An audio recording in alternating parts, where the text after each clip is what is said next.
Praise God. Isang mapagpalang umaga po sa bawat isa sa atin. Purihin po ang ating pong Panginoon. Dahil sa biyaya po ng Diyos, tayo po ay may buhay. Dahil sa biyaya ng ating Panginoon, tayo po ay may kalakasan. At dahil sa biyaya po ng Panginoon, tayo po ay nakapagpapatuloy sa bawat araw. Salamat po. Tuloy po tayong lumapit sa umaga pong ito. Hallelujah. Patuloy po nating ilapit ang ating pong mga puso sa ating Diyos na buhay. Tuloy po tayong magpuri sa ating Panginoon. Hallelujah. Purihin po kayo, aming Ama. Niwalhatiin ang dakilang pangalan niyo, O Diyos. Kayo po, aming Ama, hallelujah, ay Diyos na walang katulad. Diyos na walang kapantay. Diyos na nagbigay ng buhay sa bawat isa po sa amin. Nagpalaya sa aming mga kasalanan. Namatay sa krus ng Kalbaryo. Inilibing aming Ama, at sa ikatlong araw ay muling nabuhay, umakyat sa kalangitan, at inaantay namin ang pagbabalik ng aming dakilang hari, walang iba kundi ang aming Panginoong Jesus.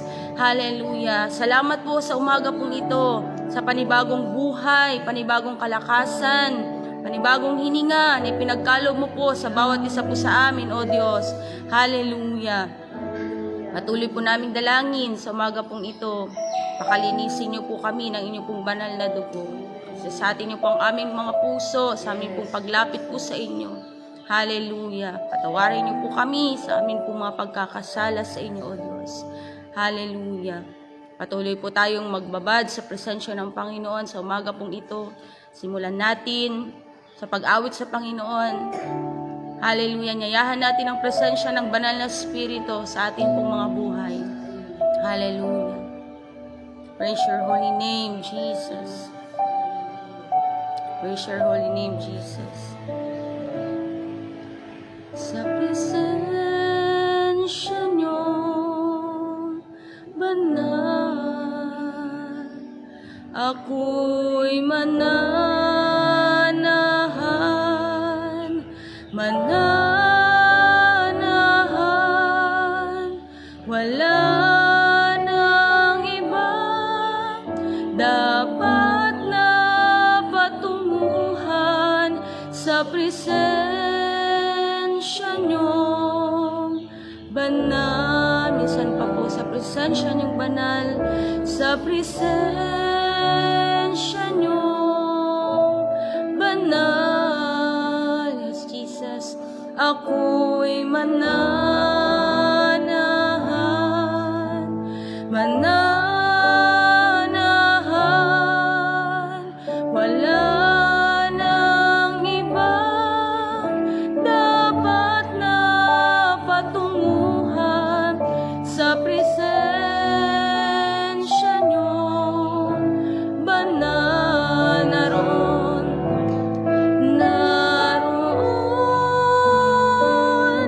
ang iyong pag-ibig,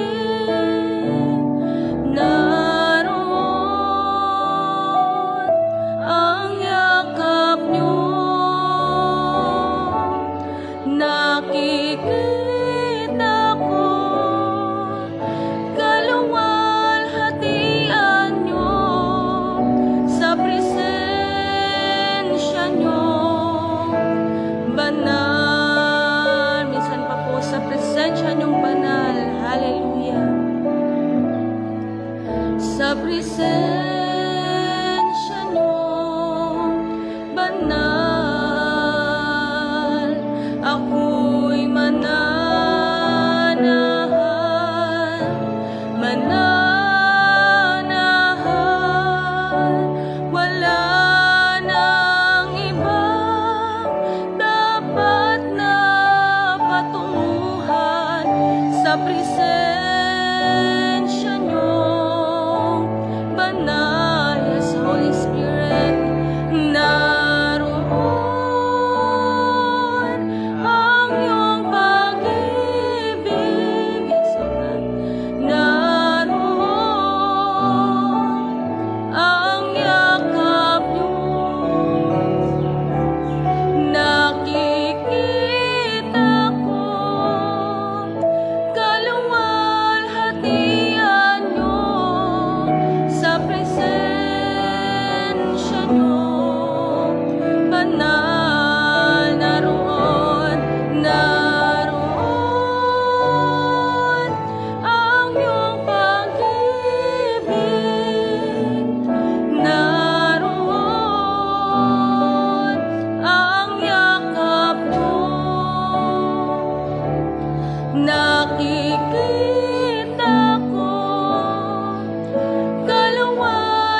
Salamat po sa inyo, aming Ama. Holy Spirit, samahan niyo po kami sa umaga pong ito. Palakasin niyo po kami, aming Ama. Kung aming dalangin sa pangalan ng aming Panginoong Jesus. Amen. Muli po, isang mapagpalang umaga po sa bawat isa. Narito po tayo ngayon sa Door of Faith Church, Iloilo, District 9, sa panguna po ng atin pong District Supervisor, Pastor Luis Bailon. Purihin po ang atin pong Panginoon.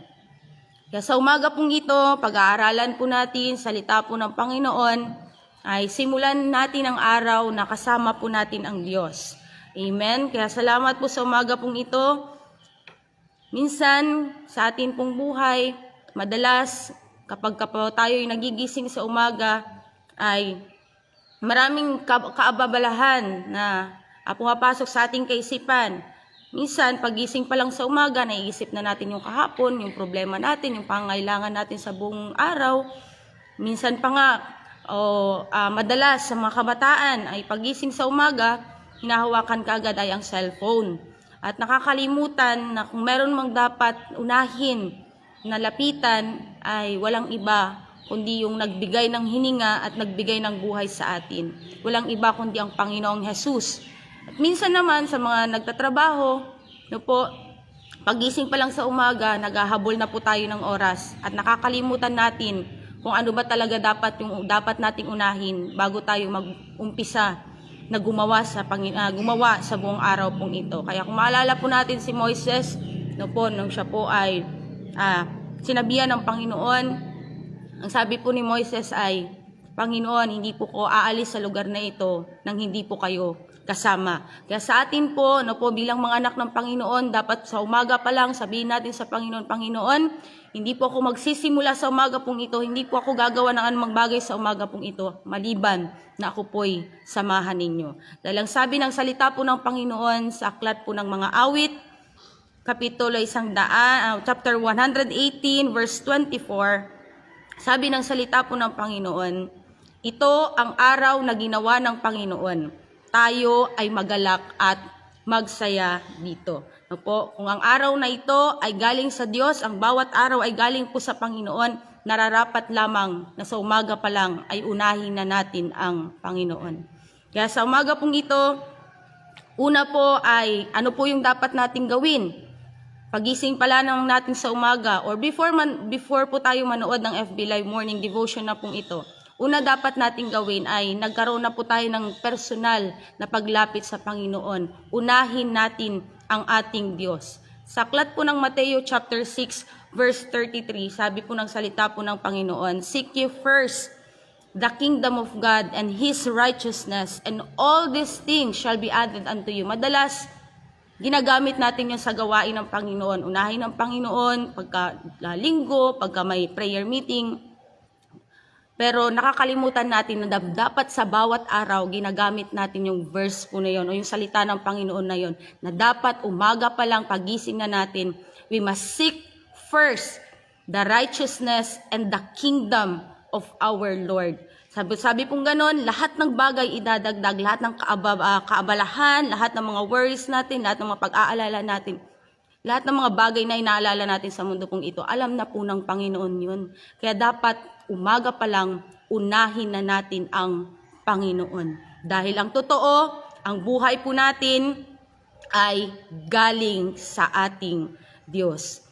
Sinabi po sa talatang yan, hindi po sinabi ng Panginoon na hanapin mo lang ako kung may oras ka, hanapin mo lang ako kung may free time ka, hindi po. Ang sabi ng Panginoon, unahin. Ibig sabihin, hindi pangalawa, una lagi ang Panginoon sa bawat araw. Isang ilustrasyon. Isipin po natin ang isa pong katulad nito, gumagamit po tayo ng mga gadget. Ang mga gadget ay ginagamitan po yan ng charger.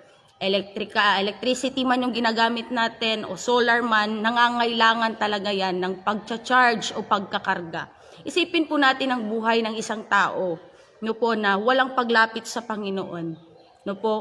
Kapag ang isang tao ay hindi inuna ang Panginoon sa buong araw na ito, marahil masyado tayong balisa. Wala tayong koneksyon sa Panginoon. Kapag hindi tayo kumonek sa ating Diyos, manghihina tayo spiritually. Sa isang araw lamang po yun. Kaya lagi po nating tatandaan na dapat paggising pala namang natin sa umaga, una na nating lapitan yung nagbigay ng buhay po sa atin. Bakit? Because our God is all-knowing God. Alam niya lahat ng gagawin natin sa buong maghapong ito. At kapag nauna natin siya, all these things shall be added unto you. Ano pong ibig sabihin nun? Sasamahan tayo ng Panginoon, ano man yung ating gawin sa buong maghapon o sa buong araw pong ito. Kaya, ano po yung dapat natin gawin para mauna natin ang Panginoon? Ano po? Kaya po na sinabi ko kanina, gumising po tayo ng maaga.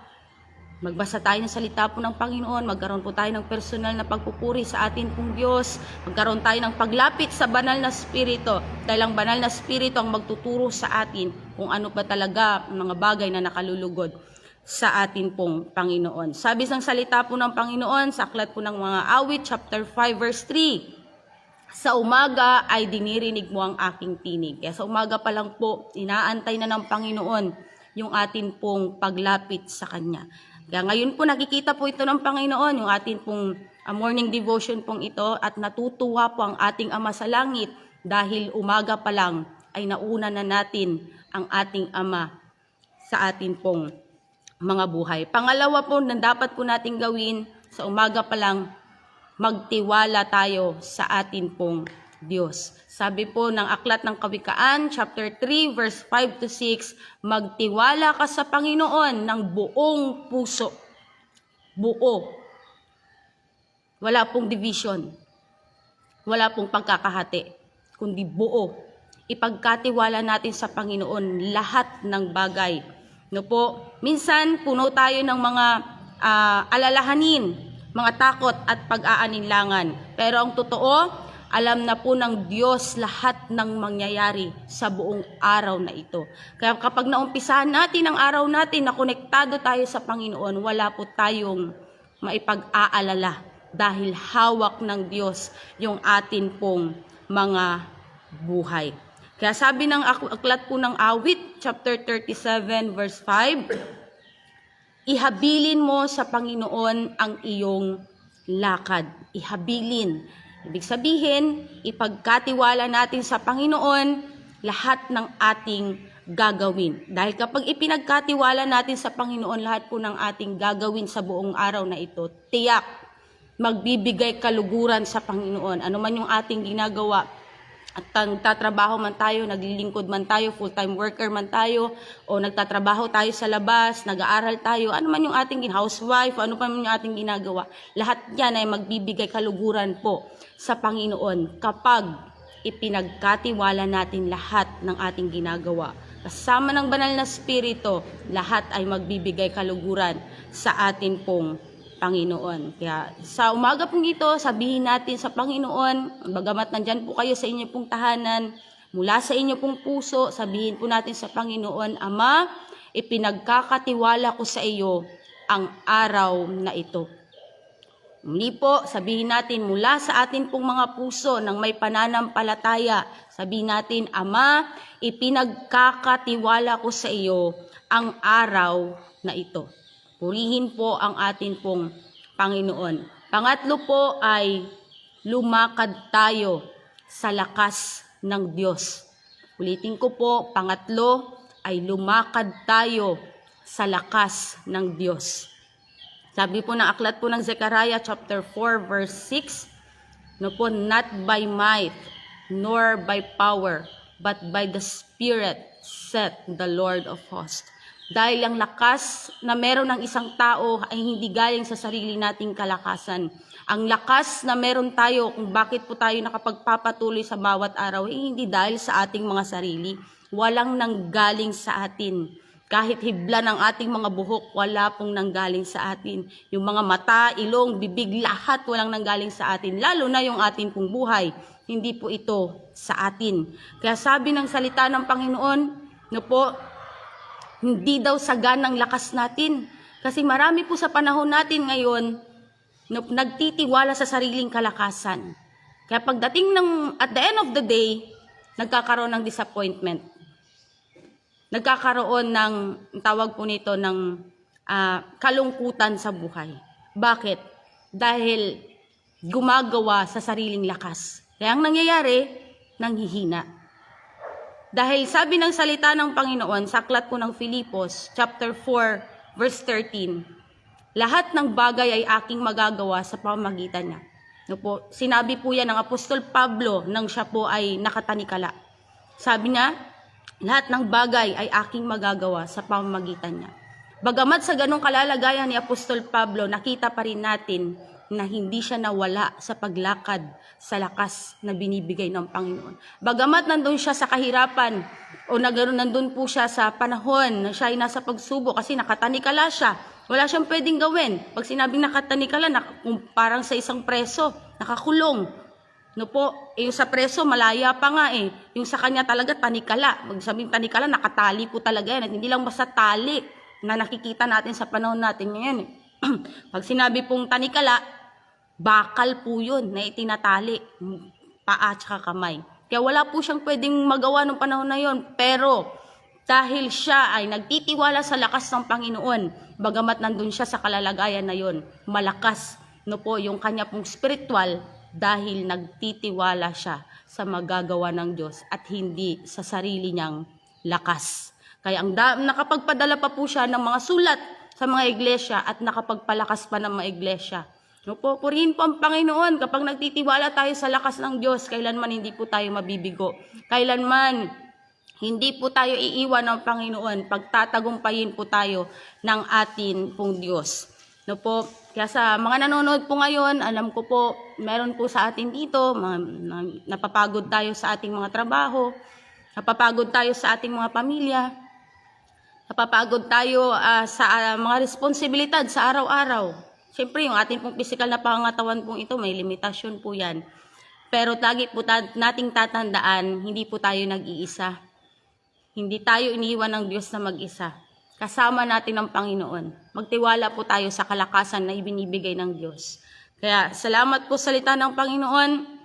Sa aklat po ng Isaiah chapter 40 verse 31, sabi ng salita po ng Panginoon, silang naghihintay sa Panginoon ay magbabagong lakas. Kaya ang mga taong lumalakad sa lakas ng Diyos, kahit mapagod yan sa buong araw, marirestore yung kalakasan na nagmumula sa Panginoon. Dahil ang source ng kalakasan natin ay hindi limited. Ang source ng kalakasan po natin ay limitless at walang iba kundi ang atin pong Panginoon. Ulitin ko po, ang isang tao na naghihintay sa Panginoon ay magbabagong lakas. Bagamat mapagod ang pisikal na pangangatawan, ang lakas natin ay hindi galing sa mundong ito. Ang lakas natin ay galing sa Diyos na may likha ng lahat ng bagay. Unlimited strength ang ibibigay ng Panginoon. Kaya salamat sa Diyos. No po? Kaya sumunod po ay kapag ano po yung dapat natin gawin kapag tayo po ay nakaranas ng pisikal na kapaguran. Una po ay manalangin. Pangalawa ay lumapit sa banal na spirito. Because the Holy Spirit is our comforter. Walang iba ang makapagko-comfort sa atin, kundi ang banal na spirito lamang. Sumunod po ay mamuhay ng nakalulugod sa harapan ng Panginoon. Sa buong araw pong ito, sa buong maghapon pong ito, ilang tao ang gumagawa para sa kaluguran ng Panginoon. Dahil karamihan po ngayon, kahit saan po tayo pumunta, tatanungin natin, ba't mo ginagawa yan? Para makapagtayo ng bahay, para makapundar, para magkaroon ng investment, para magkaroon ng pera sa bangko. Pero lahat ng yun nawawala. At tandaan po natin yan. Kaya tayo, bilang mga lingkod ng Panginoon, sabi po ng aklat po ng mga ngaral, lahat daw ng ginagawa ng tao lampas sa araw, yun lang ang may kabuluhan sa harapan ng Panginoon. Tatandaan po natin, ang Panginoon, ang kaharian ng langit ay lampas sa araw. Nasa third heaven ang Panginoon. Ibig sabihin, yung ating buhay, kapag ginagawa natin lahat para sa kaluguran ng Panginoon, lumalampas yun sa araw at dumarating yun, nakikita yun ng ating Panginoon. At yun, ang sinasabi na aklat ng unang Korinto chapter 15 verse 58, that their labor is not in vain. Lahat ng ating ginagawa, pag sa kaluguran ng Panginoon po yan, nakikita po ng Diyos lahat yan. And your labor is not in vain. May gantimpala ang Panginoon para sa mga anak niyang namumuhay ng nakalulugod sa kanyang harapan. Bakit kailangan nating mamuhay ng para sa Panginoon? Dahil sabi po na aklat ng Efeso, chapter 2, verse 10, sapagkat tayo ay kanyang gawa. Nilikha daw po tayo ng Panginoon. Nilalang kay Kristo Jesus para sa mabubuting gawa. Sabi na aklat po ng Colossus chapter 3 verse 17, verse 23, whatever you do, umiinom man po tayo o kumakain, gawin natin lahat para sa kaluguran ng Panginoon. Ihigit lalo na yung paglilingkod natin sa Panginoon. Nakikita po lahat ng ating Panginoon yun. Kaya salamat po sa Panginoon sa umaga pong ito. Ulitin ko po, ano po yung ating mga dapat gawin? Pagising po natin sa umaga, simulan natin ang araw na kasama natin ang ating Diyos. Una, unahin natin ang atin pong Panginoon. Pangalawa, magtiwala tayo sa Diyos sa gagawin ng Panginoon. Ano mang mangyari sa buong araw na ito, mahalaga, nagtitiwala tayo sa Panginoon. We have an assurance, may assurance na tayo na kahit anong mangyari, pagkasama natin ng Diyos, uuwi po tayo sa langit sa piling ng ating Ama. Kaya sa pangatlo, sabi po doon, lumakad sa lakas na ibinibigay ng Diyos. Hindi sa sarili nating kalakasan, hindi sa sarili nating alam, kundi sa lakas na ibinibigay ng ating Diyos. Dahil ang lakas, that's the strength that comes from the Lord, is unlimited. The strength comes from this flesh is limitless, but the strength comes from the Lord is unlimited. Kaya sabi pong ganon, mamuhay ng nakalulugod sa harapan ng atin pong Panginoon. Kaya sabi po ng aklat po ng Bilang, chapter 6, verse 24 to 26, pagpalain ka nawa ng Panginoon at ingatan ka. Ulitin ko po para sa bawat isa, pagpalain ka nawa ng Panginoon at ingatan ka. Kaya salamat sa ating pong Panginoon. Sa umaga pong ito, lagi po nating tatandaan na kapag ang Diyos ang kasama natin, magtatagumpay po tayo. Because we are more than conqueror. At ang Panginoon ay nagtagumpay na sa mundo pong ito. Kaya tayo rin po, magtatagumpay po tayo. Tiyak yan, pinangako ng Panginoon yan. Kaya unahin natin ang Panginoon. Magtiwala tayo sa Diyos at sa Kanya lang po natin ilagak lahat ng ating pong mga pagkakatiwala at pananampalataya sa ating pong Diyos. Hallelujah. Sa umaga pong ito, tayo po'y lumapit sa ating pong Panginoon, hingin natin ang kalakasan na nagbumula sa Diyos at hingin natin ang pagsama ng banal na Espiritu. Sa Diyos po ang papuri, tayo po'y lumapit sa Panginoon. Hallelujah. Purihin po kayo, aming Ama. Dakila kayo, O Diyos. Hallelujah. Kayo'y hari ng mga hari. Panginoon ng mga Panginoon. The name above all name, Jesus. Hallelujah. May-ari ng aming mga buhay. Nagbibigay ng aming mga paghinga. Siyang dahilan kung bakit kami may kaligtasan at nagpapatuloy. Purihin po kayo, aming Panginoong Jesus. Salamat po sa umaga pong ito, aming Ama. Tuloy ko pong dalangin, aming Ama, sa bawat isa sa amin sa umaga pong ito na nakinig na yung mga salita. Tulungan niyo po kami lagi, Panginoon, sa biyaya niyo, O Diyos, sa tanging biyaya niyo, hindi sa kalakasan namin. Masagawa po namin lahat ng aming pinag-aralan sa umaga pong ito. Umaga pa lang, magkaroon na po kami ng personal altar sa inyo pong harapan. Magkaroon na po kami ng personal devotion. Magkaroon na po kami ng personal worship. Hallelujah, personal meditation of your word, O God. Tulungan niyo pong bawat isa po sa amin, sa biyaya niyo, aming Ama, ay patuloy namin itong magawa, O Diyos. Pagpalayan niyo pang bawat nanunood, palakasin niyo pang bawat isa, anuman po yung gawin ng bawat isa sa amin sa buong mag-araw na ito, sa po yung aming pinanghahawakan. Kasama ka namin, aming Ama, at hindi mo po kami iiwan, hindi mo po kami pababayaan. Pagpalain niyo po, hallelujah, ang buong Door of Faith Church Philippines, kapagpapanguna po ng aming Pastor Joseph Masaredo, at saka lahat ng kanyang pamilya, lahat ng kanyang nasasakupan, aming Ama. Palain niyo po ang kanilang pamilya at patuloy na gamitin pa para sa inyo pong layunin, para sa mas marami pang kaluluwa, aming Ama, na madadala sa langit na bayan, aming Ama. Pagpalain niyo rin po ang aming buhay ng Pastor Luis, hallelujah, at lahat ng mga pastor at mga manggagawa na kanyang nasasakupan, aming Diyos. Salamat po, balutan niyo po kaming lahat ng inyong pong banal na dugo sa umaga pong ito. Hallelujah. Patuloy naming dalangin, Panginoon. Itama niyo po lagi ang motibo ng aming mga puso. Itama niyo po lagi, aming Ama, hallelujah, yung aming pong kaisipan. Punuin niyo po lagi ng inyong pong mga salita nang sa gayon, sa lahat ng aming gawin sa umaga pong ito o sa buong araw na ito ay magbigay kaluguran sa harapan po ninyo, aming Ama. Nang sa gayon, masabi niyo po sa amin na lahat ng aming ginagawa hindi mawawala ng kabuluhan sapagkat ginawa namin hindi para sa aming sarili, hindi para sa aming karangalan, hindi para sa aming kaluwalhatian, kundi para sa aming Panginoong Hesus. Salamat po, aming Ama. Ibinabalik ko namin sa inyo ang pinakamataas na papuri, pinakamataas na parangal, pagluwalhati at pagdakila sa matamis na pangalan ng aming Panginoong Hesus. Amen at amen. Salamat po sa ating pong Panginoon.